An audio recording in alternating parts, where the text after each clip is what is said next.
당대의 가장 유명하고 위대한 물리학자라면 많은 사람들이 곧 스티븐 호킹의 모습을 떠올릴 것 같아요.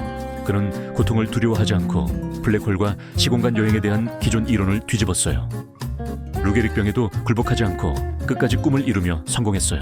그는 인류가 파괴되고 시공간 여행이 가능할 것이라고 예언했어요. 또한 2번 결혼했고 2번째 부인은 그의 간호사였어요.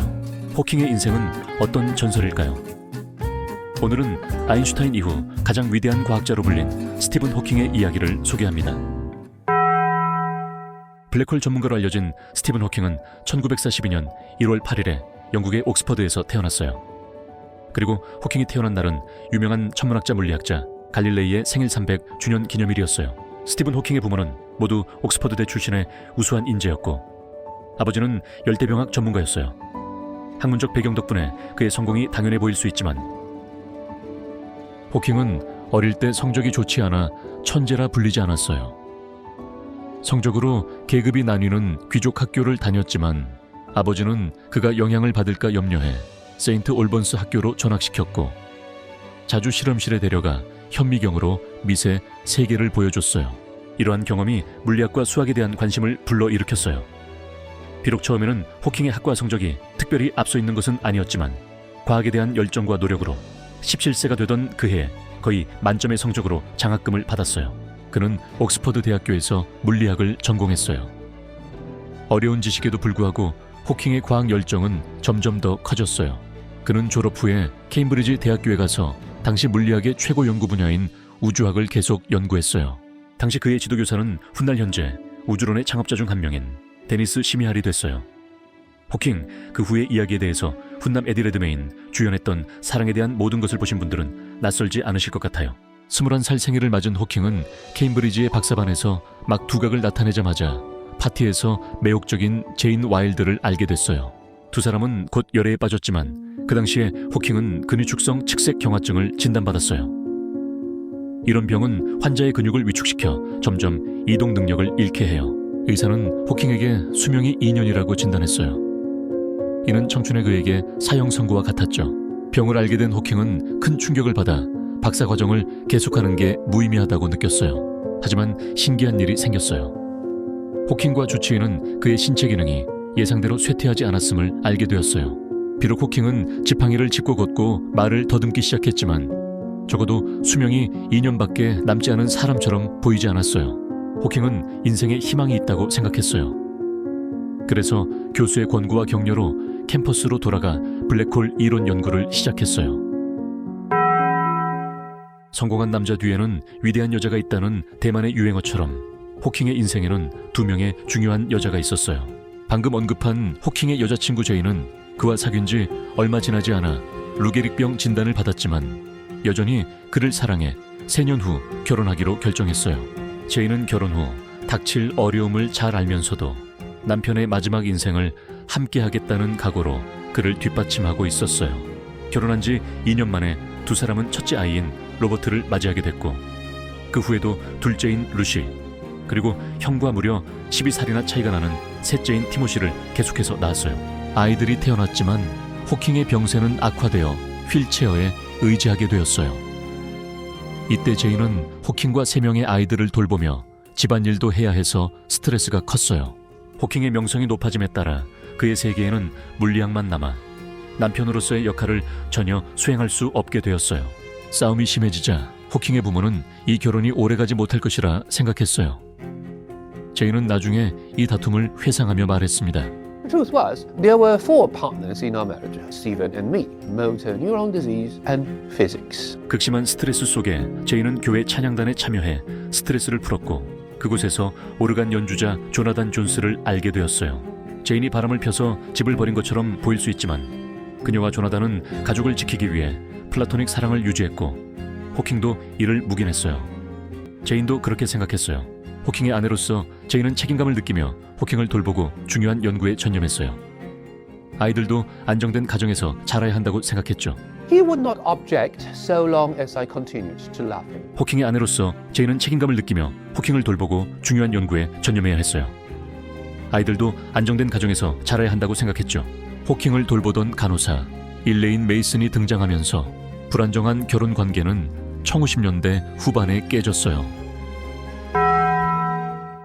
간호학과 전공한 일레인 메이슨은 호킹의 일상생활을 돌볼 뿐만 아니라 그가 오랜 중병에 시달리는 우울한 마음을 이해해 주니까 둘이 가까워졌어요. 호킹은 결국 제인과 이혼을 선택해 25년에 걸친 결혼 생활을 접고 1995년 두 번째 부인 엘레인과 결혼했어요. 그리고 제인은 찬양단에서 알게 된 조나단과 결혼해 둘이 오늘까지 이루고 있습니다. 연인이 결국 가족이 되었지만 호킹과 두 번째 아내 메이슨은 열정적으로 사랑했음에도 결혼은 여전히 논란투성이었어요. 열정적이고 긍정적인 일레인은 호킹의 간호사가 된 후 그의 삶에 개입하기 시작했어요. 통제 욕구가 강한 그녀는 결혼 후 호킹의 가족을 소외시켜 그를 볼 기회가 줄어들었죠. 그 후 호킹의 아내에게 학대당했을지도 모른다는 소문이 퍼졌어요. 두 번째 결혼 기간 동안 그는 병원에 드나들며 치료를 받았고 몸 곳곳에 미스터리한 상처가 생겼죠. 손목뿐 아니라 얼굴과 입술에도 깊은 상처가 있었지만 영국 경찰의 수사가 시작되자 호킹은 학대를 완강히 부인하며 단호한 입장을 밝혔어요. Because of her that I am alive today. 호킹과 일레인은 2016년에 11년간의 결혼을 끝내고 이혼했으며 이후 호킹은 첫 번째 아내 제인과의 관계를 회복했습니다. 이 시기에 제인은 호킹을 돌보는 역할에서 벗어나 그의 중요한 친구가 되었습니다. 놀랍게도 그녀는 호킹과 결혼할 때 졸업을 하지 않았습니다. 그는 학위 과정을 위해 주말에만 호킹을 만날 수 있었습니다. 만약 제인이 어메이징 토커를 사용했다면 집에서도 공부하며 호킹을 더 자주 만날 수 있었을 것입니다. Hi guys, we hope you're loving our talk show. We created an amazing talker and one-on-one online tutoring platform where you can find a tutor you need to learn English or any other subject. If you're interested in learning more, click on the link in the comment below to get $10 on sign up. 호킹의 사랑 이야기를 듣고 그의 삶이 불쌍하다고 느끼시나요? 위대한 성취가 있지만 모든 일에 의존하는 삶이 지루하다고 생각하시나요? 상황은 여러분이 생각하는 것과 다를 수 있어요. 호킹은 사적인 삶에서 열정과 유머가 넘쳤고 친구들은 그를 개그맨이라고 불렀어요. 어릴 적부터 우주에 관심이 많아 우주여행을 꿈꿨죠. 그래서 그가 65세가 되던 해에 미국 플로리다의 케네디 우주센터에서 호킹에게 그들이 특별히 개조한 보잉 727 비행기로 장장 2시간의 비행여행을 떠나도록 초청했어요. 이러한 끊임없는 급강하와 상승은 이미 40년 동안 휠체어에 의지한 호킹을 4분 허공에 띄우게 해서 마치 우주인처럼 중력의 얽매이미도 없이 마치 몸의 모든 구석에 벗는 것 같았어요. 하늘에 떠다니며 활짝 웃는 사진도 명장면이 됐어요. 그는 비행을 마친 후 즐겁게 말했습니다. I therefore want to encourage public interest in space. A zero-gravity flight is the first step towards space travel. 호킹은 우주여행뿐만 아니라 시간여행에도 관심이 많았어요. 그래서 우주여행 2년 후인 2009년 6월 28일 낮 12시에 호킹은 갑자기 기발한 생각이 나서 곤빌렌 키즈 컬리지에서 성대한 파티를 열기로 결정했어요. 테이블 위에는 음식이 있고 샴페인 기둥 위에는 보라색, 흰색, 파란색 풍선이 묶여 있으며 큰 흰 슬로건에 시간 여행제 오신 것을 환영합니다 라고 적혀 있었습니다. 이 파티를 주최한 호킹은 일찍 현장에서 기다리고 있었지만 1분이 지나도 아무도 오지 않았습니다. 왜 그럴까요? 호킹을 피해서가 아니라 시간 여행자를 초대했기 때문이었습니다. 그는 초청장 위에 이렇게 썼어요. You are cordially invited to a reception for time travelers. 행사 일시와 장소, 심지어 좌표까지 첨부했어요. 그리고 이 초대장은 시공간의 여행자에게 이렇게 전달됐거든요. 호킹의 생각은 남다른 논리를 따랐습니다. 그에 따르면 시간 여행자가 있다면 미래에서 온 사람일 것이므로 그는 초대를 사전에 공개하지 않고 파티 후에야 초대를 보냈습니다. 이렇게 해서 현장에 올 수 있는 사람은 미래에서 온 사람이라는 것이 증명되었어요. 현대의 머글이 아니라는 점도요. 마지막 파티에는 아무도 오지 않았지만 호킹은 포기하지 않았어요. 그는 초대장이 수천 년간 보존되길 바랐다고 말했어요. One day, someone living in the future will find information and use a wormhole time machine to come back to my party, proving that time travel will one day be possible. 그건 진짜 꽤 크레이지하죠. 진짜 미친 건 아직 끝나지 않았어요. 호킹은 1993년 스타트렉 넥스트 제너레이션 에피소드에 출연했어요. 드라마의 역할 뉴턴, 아인슈타인, 로봇, 백과와 함께 포커를 했어요. 마치 시간을 여행한 수수께끼가 풀리면 옛날 사람들과 포커를 하는 상황이 실제로 벌어질 수 있을까에 대해 증명하는 듯했어요. 사생활 이야기를 많이 했는데도 호킹의 성취에 대해 이야기해야겠어요. 과연 호킹은 왜 추앙을 받고 당대의 전설적인 물리 우주학자로 불렸을까요? 그는 블랙홀과 우주에 대한 기존 인식을 완전히 바꿔놨어요. 그런데 블랙홀이란 대체 뭘까요? 블랙홀이라는 용어는 미국의 물리학자 존 아치볼드 휠러가 1967년에 처음으로 제기했어요. 휠러는 무엇이든 블랙홀에 던져 넣으면 모두 삼켜지고 아무 변화도 없을 거라고 생각했어요. 하지만 호킹은 양자역학을 통해 블랙홀이 어둡지 않다 하는 것을 발견했어요. 오히려 블랙홀 안에서 입자와 방사선이 에너지를 천천히 내뿜으며 솟아나고, 시간이 지나면 블랙홀이 폭발해 소실된 질량과 에너지를 우주에 돌려주는 현상이 일어나요. 마치 우주의 환생처럼요. 낭만적인 생각이죠. 호킹 복사 이론은 순식간에 전 세계 수학자와 물리학자들을 뒤흔들었어요. 호킹은 그 당시 알려진 블랙홀 연구를 크게 진전시켰기 때문이었어요. 그 후에 그는 대중이 모두 이해할 수 있는 과학책을 쓰기로 더욱 결심했어요. 시간의 역사란 책이에요.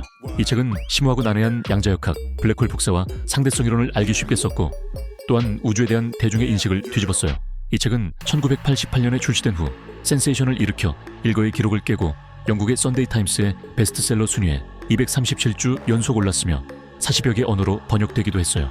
이 책이 출판된 후 호킹은 영국은 물론 전 세계적으로 과학계의 스타가 되었어요. 또 하나 흥미로운 건 그가 시간여행이 가능하다고 믿었다는 거예요. 많은 물리학자들은 우주의 과거와 미래를 연결하는 수많은 입구가 있다고 믿었고, 이를 윈드풀이라 불렀어요. 우리가 웜홀을 뚫었다면 시공간을 넘나들 수 있었을 거예요. 호킹은 웜홀이 어디에나 있다고 믿었죠. 그것들은 시공간의 틈새에 존재하지만 현실의 웜홀은 너무 작아서 인간이 건널 수 없을 정도로 좁아요. 이것은 바로 웜홀 타임머신의 개념입니다.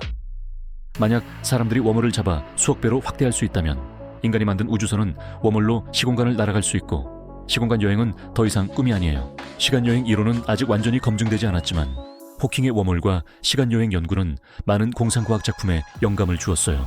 영화 인터스텔라 속에 우주인은 멸종 위기에 처한 인간이 살아가기 위해 새 집을 찾기 위해 웜홀을 건넜어요. 호킹은 평생 시대를 뛰어넘는 우주 이론을 많이 제시했지만 자신의 연구 분야에만 관심을 두지 않았거든요. 호킹은 과거 디스커버리 채널 인터뷰에서 외계인을 너무 적극적으로 찾지 말라고 경고했어요. 일부 과학자들은 외계인과의 접촉을 연구하며 평생을 바쳤지만 호킹은 외계인이 반드시 우호적이지 않을 수 있다고 경고했어요. 호킹은 외계인이 지구를 공격해 자원을 약탈하고 떠날 수도 있다고 경고했어요. If aliens visit us, the outcome would be much as when Columbus landed in America, which didn't turn out well for the Native Americans. We only have to look at ourselves to see how intelligent life might develop into something we wouldn't want to meet. 이 발언은 일부 과학자들의 반감을 샀지만 호킹은 인간 생존을 걱정하며 수십 년간 경고해왔어요. 호킹은 인류가 결국 큰 재난을 맞이할 것이며 하나의 재난이 지구를 멸망시킬 수 있다고 믿었어요. 그래서 다른 행성을 찾아야 한다고 생각했죠. 그는 심지어 영국 BB에 이렇게 말했어요.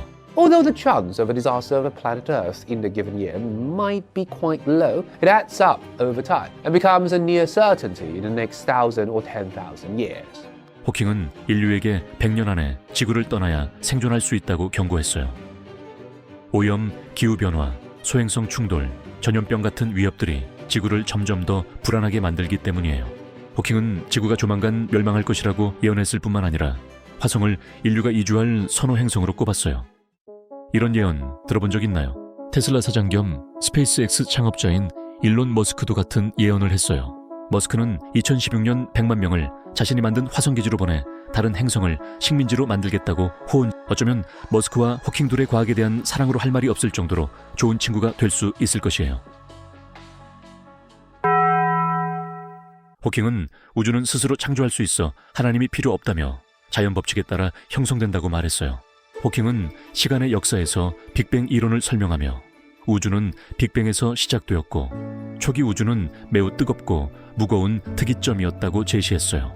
이 특이점은 나중에 풍선처럼 팽창해 지금의 우주로 변해갔어요. 호킹처럼 과학을 믿는 과학자는 세계가 하나님이 만드신다고 안 믿죠. 오래전 그는 자신이 무신론자임을 밝히며 우주는 입자간 등락으로 자연 발생할 수 있다고 주장했고 이를 통해 무신론적 관점을 과학적으로 증명하려 했어요. 그의 이론은 하나님이 세상을 창조하셨거나 하나님이 존재하셨다는 종교계의 관점을 철저히 일깨워줬어요. 호킹은 마지막 저서 중요한 질문에 대한 간단한 답변에서 단도직입적으로 말했어요. There's no God, no one directs the universe. For centuries, it was believed that disabled people like me were living under the curse that was inflicted by God. I prefer to think that everything can be explained in another way, by the laws of nature. 전설로 살아온 호킹은 21세에 루게릭병 진단을 받고 결국 걷기, 휠체어 사용, 말하기까지 모두 불가능해졌어요. 그는 컴퓨터 언어에 의존해 눈동자로 한 글자씩 천천히 말해야 했지만 마지막까지도 적극적으로 강연을 이어갔어요. 우주, 블랙홀, 인공지능 등의 주제를 토론하며 2018년에는 과학자들과 함께 다중우주론 연구 논문을 발표했어요. 그러나 2018년 3월 14일 호킹은 케임브리지 자택에서 세상을 떠났어요. 2년만 산다는 진단을 받았지만 그는 이를 뒤집고 55년을 더 살았죠. 호킹이 세상을 떠난 날이 아인슈타인의 생일과 겹친다는 사실이 놀랍지 않나요? 그의 76년 인생 동안 많은 감동적인 명언을 남기며 우리에게 용기를 주었어요. 그는 일찍이 이렇게 말했어요. If you feel you are in a black hole, don't give up. There's a way out. 오늘의 콘텐츠는 여기까지입니다. 여러분도 호킹처럼 우주에 아직 우리가 풀어야 할 수수께끼가 많다고 생각하세요? 구독하고 알림 설정을 켜는 것도 잊지 마시고요. 좋아요를 눌러주시거나 주변의 역사를 좋아하시는 분들께도 재미있는 역사 이야기를 많이 공유하세요.